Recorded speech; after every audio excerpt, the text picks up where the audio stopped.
어느덧 2025년의 한 해가 지나고 마지막 달을 맞이하게 됩니다.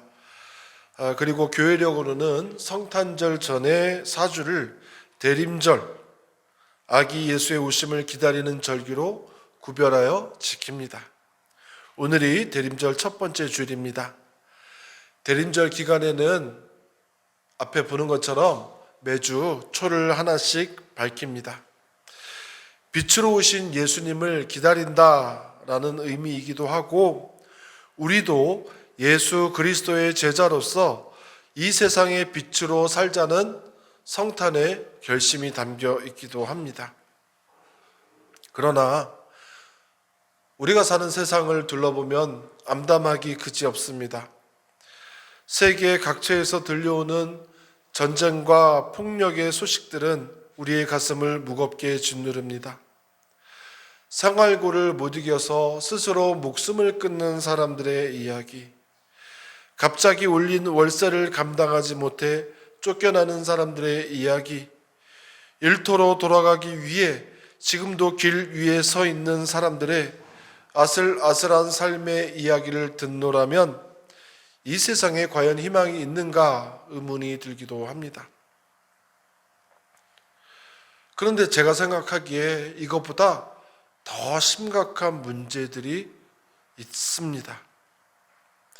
그것은 오늘의 일들에 바빠서 내일을 꿈꾸지 못하고 있는 것입니다. 주변을 둘러보면 내일을 이야기하는 사람들이 별로 없어요. 간혹 내일을 이야기하는 사람들이 있다 손 치더라도 거의 돈에 관한 이야기뿐입니다. 아이들은 아이들대로, 어른들은 어른들대로 소유나 되고 싶은 것을 꿈으로 착각하는 왜곡된 기준에 길들여져 있습니다. 이제는 잘 묻지도 않지만 너 꿈이 뭐야? 질문하면 공무원, 건물주, 의사 이런 대답이 돌아옵니다. 직업이 꿈 중에 하나가 될 수는 있겠지만 직업이 꿈과 동일시 되어 버린 건 참으로 슬픈 일입니다. 우리 시대에는 꿈을 꾸기 이전에 먼저 주판알부터 튕기고 계산이 서지 않으면 이내 포기해 버립니다. 꿈을 꾼다고 하면 아직도 그런 걸 가지고 있어? 참 낭만적이네? 하거나 어린아이처럼 미숙한 사람으로 여기는 세상입니다.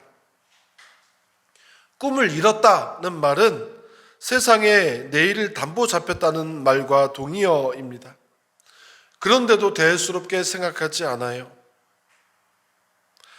모두가 소유와 집착으로 몰아세우는 만몬, 즉 돈의 지배력에 익숙해진 결과입니다. 금권주의, 물질 만능주의를 힘으로 삼는 우상은 사람들의 시야를 좁게 만들어 버립니다. 오늘, 지금 먹고 사는 것, 그것만 보입니다. 너머를 보지 못하도록 가립니다. 마치 노아의 홍수 때처럼 사람들은 먹고 마시고 장가가고 시집가며, 즉 지금이 전부인 것처럼 살아갑니다. 결국 홍수가 코앞에 왔을 때까지 알아차리지 못하다가 결국은 다 죽게 됩니다. 노아와 가족들은 살아남았습니다. 사람들은 오늘, 지금 먹고 사는 것만 생각했다면 노아는 내일, 미래, 먹고 사는 것 너머를 생각했다는 것입니다. 노련한 사냥꾼들은 이렇게 한다지요. 몰고 있는 짐승이 다른 길은 보지 못하도록 오직 한 길로만 도망치도록 몰아간다고 합니다. 그 끝에 덫이 있습니다. 오늘날 예수님이 그토록 경계하셨던 재물, 내일에 대한 염려는 우리를 먹고 사는 문제의 길로만 가도록 몰아갑니다. 우리는 이런 말 자주 합니다. 아마 지난주에도 이 말을 쓰신 분이 있으실 거예요. 아유, 다 먹고 살자고 하는 일인데 밥 먹고 합시다. 물론 먹고 사는 문제가 중요합니다. 그렇지만 우리가 그것을 위해서만 살도록 창조된 것은 아닙니다. 내일과 너머를 생각하며 살아가라고 창조되었습니다. 내일을 생각해라. 저 너머에 하나님이 계시다. 아니 목사님, 마태복음 보니까 예수님께서는 내일 일을 염려하지 말라고 하셨는데요. 마태복음 6장 34절에 나옵니다. 두 가르침이 상충되는 것 아닙니까? 아니 예수님은 내일 일을 염려하지 말라고 하셨는데 목사님은 내일을 생각하며 살아가라고 하시니까 이상합니다. 내일을 걱정하는 것과 내일을 생각하는 것은 하늘과 땅 차이입니다. 내일을 걱정한다라는 것은 하나님을 신뢰하지 못한다라는 의미예요. 내일 일을 생각한다는 것은 하나님의 인도하심, 신실하심을 믿는다는 의미입니다. 그리고 내일을 생각한다라는 것은 종말을 생각하며 사는 것을 의미합니다. 오늘 말씀은 종말과 재림에 대한 말씀입니다. 이 성경이 기록된 당시는 어둠이 짙게 드리워진 시대였어요. 로마의 포갑에 의해서 예루살렘 성전이 불타버리고 곳곳에서 사륙이 자행되던 때입니다. 예수를 믿는다라고 하면 같은 동족인 유대인들이 잡아 죽이려고 했어요.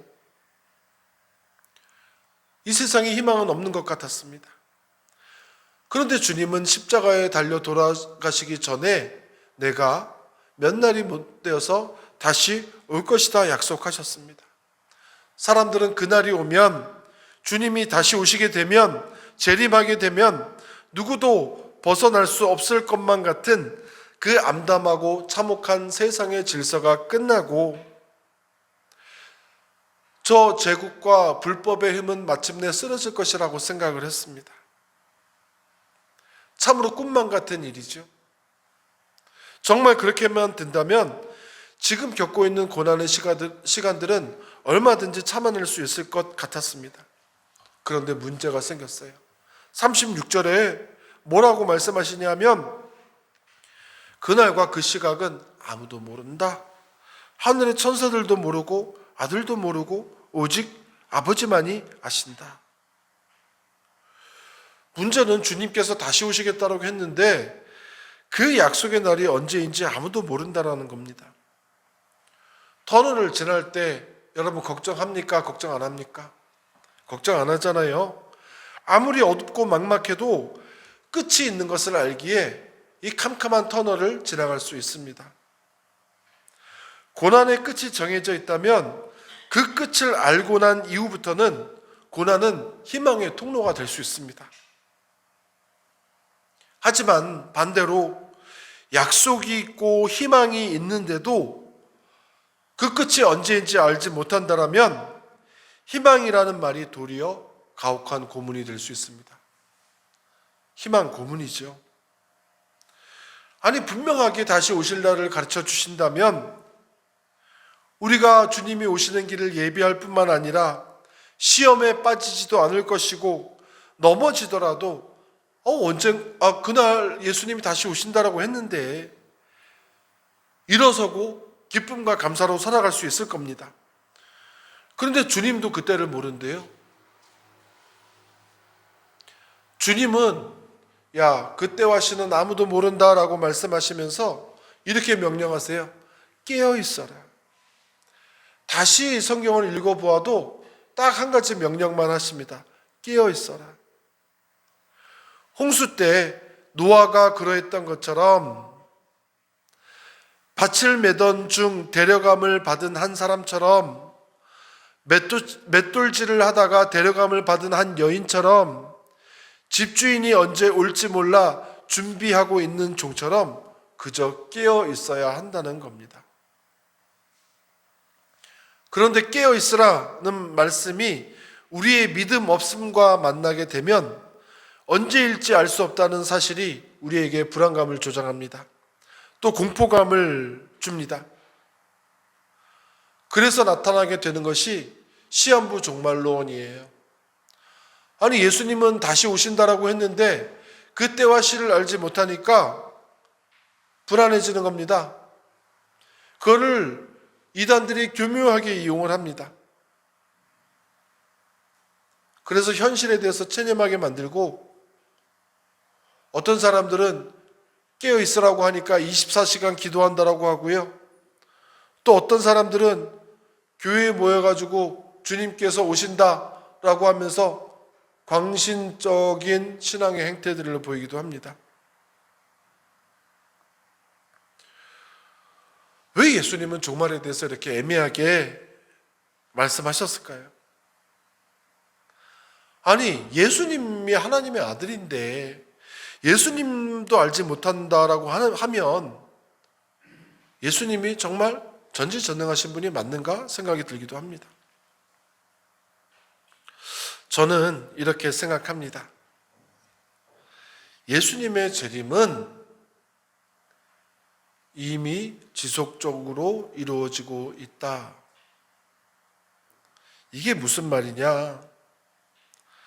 하나님은 세 분이시며 한 분이십니다. 하나님이 계시고 예수님이 계시고 성령님이 계십니다. 맞죠? 성부 하나님, 성자 예수님, 성부 하나님, 성자 하나님, 성령 하나님, 이것을 삼위일체라고 부릅니다. 하나님은 세 분이면서 동시에 한 분입니다. 이걸 삼위일체라고 불러요. 자, 예수님께서 제자들에게 말씀하시기를 내가 하나님께로 올라가지만 몇 날이 못 되어서 너희가 보혜사 성령을 선물로 받을 것이라고 말씀하셨습니다. 맞죠? 처음 들어보시는 말씀 아니죠? 근데 왜 처음 들어보시는 것처럼 그런 표정을 짓고 계세요? 실제로 사도행전을 보면 제자들이 마가의 다락방에서 기도할 때 성령께서 임하셨습니다. 이후로 성령께서 제자들과 초대 교인들과 지금도 우리들과도 함께하고 계십니다. 맞아요? 안 맞아요? 맞잖아요. 그죠? 우리도 예수님을 믿기로 결심한 후부터 성령님이 내 안에 계시는 겁니다. 자, 성부, 성자, 성령이 다 같은 하나님이라고 했어요. 그러면 예수님과 성령님은 같은 분이에요? 다른 분이에요? 같은 분이죠. 맞잖아요. 그러면 예수님은 승천하셨다가 다시 오신 거예요? 안 오신 거예요? 다시 오신 거죠. 성령님이 내 안에 계시니까 예수님은 다시 오셨다라고 하는 거예요. 그러면 재림은 어떤 이례적인 사건이 아니라 이미 오래전부터 우리에게 일어나고 있는 일이고 계속 종말의 끝으로 달려가고 있는 모든 때를 재림의 때라고 할 수가 있습니다. 성령 하나님께서 우리에게 오셨으니 종말이고 재림입니다. 근데 우리는 재림이 먼 미래의 어느 날 알지는 못하지만 그때 올 거라고 생각을 합니다. 물론 예수님이 최후의 심판날에 다시 오시겠죠. 그런데 그거는 맨 재림의 맨 마지막 과정이고 재림은 이미 우리 안에 이루어지고 와 있다라고 하는 겁니다. 그렇게 우리는 종말의 삶을 살아야 합니다. 종말적인 삶을 살아야 돼요. 종말의 삶이라고 하면 생업을 포기하고 교회 중심으로 살고 집단 생활하면서 뭔가 광신적인 신앙생활을 상상하지만 아닙니다. 매 순간이 마지막일 수 있다는 것을 염두에 두고 진실되고 정직하게 최선을 다해서 하나님의 뜻을 분별하며 살아가는 삶입니다. 우리가 살 날이 얼마 남지 않았다면 전남병 선생님에게는 앞으로 6개월의 시간이 남았습니다 라고 한다면 지금 사는 모습 그대로 돈에 목숨 걸고 더 좋은 집, 더 좋은 차에 에너지를 쏟으며 살아가겠습니까? 아니에요. 어떻게 하면 더 사랑할까? 가족들 다 불러 모으지 않겠어요? 내가 너희를 정말 사랑해. 내가 이제 살 날이 얼마 남지 않았는데 내가 너희들 정말 사랑하는 거 알고 있지? 그렇게 말하지 않겠어요? 누구에게 서운한 게 있고 용서를 해야 될 일이 있다면 죽을 날이 얼마 남지 않았는데 내가 그 서운한 마음을 가지고 죽을 이유는 없잖아요. 용서를 빌고 용서를 하고 그렇게 살다가 가지 않겠냔 말이에요. 혹은 내 남은 시간 어떻게 하면 하나님 앞에 갔을 때 하나님을 기쁘게 맞이할 수 있을까? 만날 수 있을까? 그런 생각하면서 살아가지 않겠습니까? 그렇기 때문에 항상 깨어 있어서 때를 분별해야 합니다. 깨어 있어서 때를 분별한다라고 하는 것은 지금이 종말의 때구나. 지금 내가 마지막 삶을 살아가고 있는 거구나 라고 깨어 있는 거예요. 그렇게 되면 삶을 바라보는 태도와 방향이, 가치관이 바뀌게 된다라고 하는 겁니다. 예수를 믿는 사람들은 돈이 주인 행세하는 세상 한가운데서 아니, 돈보다 더 중요하고 소중한 가치가 있어 증명하면서 살아가야 합니다.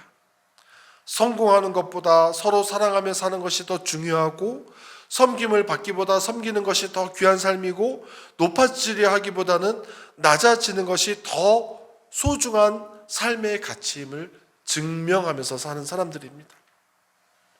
자신의 이익과 이해관계에 따라서 판단하지 않고 무엇이 하나님을 기쁘시게 해드리는 일일까 묻고 정의와 평화를 위해서 땀 흘리는 삶을 사는 것이 종말의 삶입니다. 깨어 있어라, 준비해라 라는 말씀은 단순히 종교생활 열심히 해라 라는 말이 아니라 지금 여기에서 흔들림 없이 예수님의 가르침을 따라 사는 것을 의미합니다. 금요일 저녁 예수 공동체 교회에서 올해 마지막 지교회 기도 모임을 했는데 많은 회개를 했습니다. 찬양과 기도를 하고 있는데 갑자기 지교회 기도 모임에 처음 참여했던 2010년 담임목회 첫 해의 모습이 떠올랐어요. 그때는 모여서 기도할 때마다 눈물이 났습니다. 왜냐하면 다 작은 교회들이었고 세상 기준으로는 별 가능성이 없는 상태였습니다. 우리 교회도 어른 교회는 한 명도 없이 지하에서 고군분투하고 있었어요. 그러니까 그 작은 교회 목사님들, 사모님들 모여서 기도하는데 눈물만 났습니다. 그런데 희한하죠? 그때는 다 은혜였어요. 교인이 없어도 한여름에 홍수가 나서 교회가 물에 잠겨도 주님 앞에 앉으면 감사했고 기도했고 눈물이 흘렀습니다. 그런데 요즘은 감사도 사라지고 은혜도 찾기 힘들고 불평과 원망만 가득한 제 모습이 보였습니다. 주님이 그때의 저와 지금의 저 사이에 가장 큰 차이를 두 가지를 보여주셨습니다. 첫 번째는 요즘은 어떤 문제가 생길 때마다 다른 사람을 봅니다, 제가. 다른 사람에게 탓을 돌리고 원망해요. 그런데 그때는 모든 게 제 탓이라는 생각이 됐어요.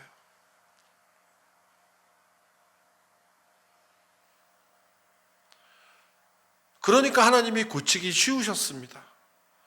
내 탓이면 나 하나만 변화시키면 되지만 다른 사람 탓이면 수많은 사람을 변화시켜야 되는 거잖아요. 그때는 하나님께 민감하게 반응했습니다. 근데 지금은 마음이 참 완고해졌어요. 두 번째 모습은 제 육체의 태도입니다. 제 육체의 태도. 그때는 예배드리면서 한 번도 제가 의자에 등을 기댄 적이 없었어요. 왜냐하면 의자에 등을 기대고 앉아있으면 내가 하나님을 무시하는 것 같은 생각이 들었어요. 목사님의 설교나 예배를 관람한다라는 생각이 들었습니다. 그래서 항상 허리를 의자에서 떼고 조금이라도 더 가까이 들려고 고개 상체를 앞으로 숙이고 있었어요. 근데 요즘 보니까 제가 예배드리는 자세가 의자에 등을 붙이고 무슨 공연 관람하는 것처럼 있더라고요. 그 모습을 보게 하셨습니다. 그때는 매일 매 순간을 내일 죽어도 좋다. 그런 생각으로 종말을 의식하면서 살아갔는데 지금은 그렇지 않아요. 그러니까 제 태도나 제 생각에 혹은 믿음의 모습에서 안전 모습이 많이 나타나는 거라는 마음을 금요일 저녁에 주셨어요. 여러분은 어떻습니까? 먹고 사는 일 중요하고 지금 어떻게 사는지가 참 중요한 일이지만 여러분 지금 너머에 분명한 실제적인 세상이 있다는 것을 기억하면서 살아가야 돼요. 그것을 깨닫는 사람하고 못 깨닫는 사람하고는 진짜 삶의 모습이, 삶의 질이 천지 차이가 납니다.